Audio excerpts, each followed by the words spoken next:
Conseil général doit surtout assurer la solidarité entre les territoires et donc faire en sorte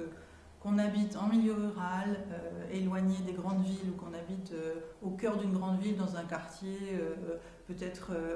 où il y a moins d'animation, qu'on puisse avoir accès quand même à tout ça, au sport, à la culture, tous ensemble. Pour favoriser cette accessibilité au plus près, en proximité en fait, de tous, la culture ou au sport, le Conseil général mène des politiques différentes selon les territoires, adapte ses propositions au territoire, aux besoins qui y sont exprimés, aux projets qui y naissent, pour pouvoir aller au plus près des attentes des citoyens, tout en garantissant encore une fois une égalité d'accès sur l'ensemble du territoire finistérien. Dans la culture, le Conseil général soutient déjà des structures qui accompagnent des amateurs, par exemple, dans leur pratique artistique. Il y a Musique et Danse en Finistère qui peut accompagner les apprentis musiciens, voire ceux qui souhaitent devenir professionnels, pourquoi pas, les danseurs. Il y a la bibliothèque départementale qui veille à ce que sur chacun des territoires, même les plus éloignés,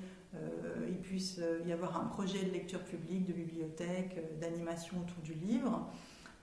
Et puis ensuite, le Conseil général veille aussi à ce qu'il y ait une diversité de propositions,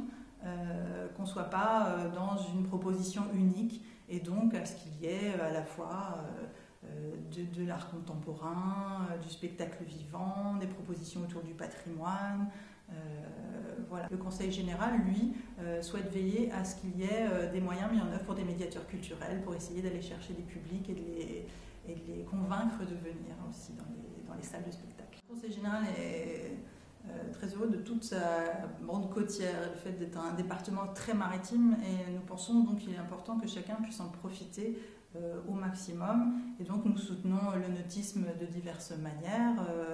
déjà par le soutien aux classes nautiques par exemple, et puis au soutien à la pratique du nautisme. Alors le nautisme, pas que le voilier, c'est aussi le kayak, c'est aussi voilà, tous les sports qu'on pratique dans l'eau de mer, ou même voilà, dans les rivières ou dans les fleuves. Et puis la randonnée, c'est un peu le pendant du travail du Conseil général sur les espaces naturels sensibles aussi. Le Conseil général protège des espaces naturels et ensuite les met aussi à disposition de tout à chacun pour qu'ils puissent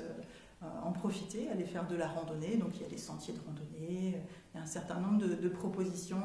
il y a des aménagements qui sont faits pour l'accessibilité des sentiers de randonnée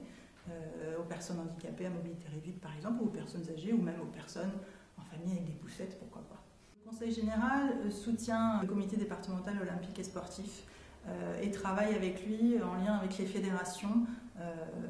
pour les aider dans le recrutement d'animateurs sportifs et d'autres pour la promotion de leur sport. Le sport étant aussi un vecteur de lien social et de convivialité.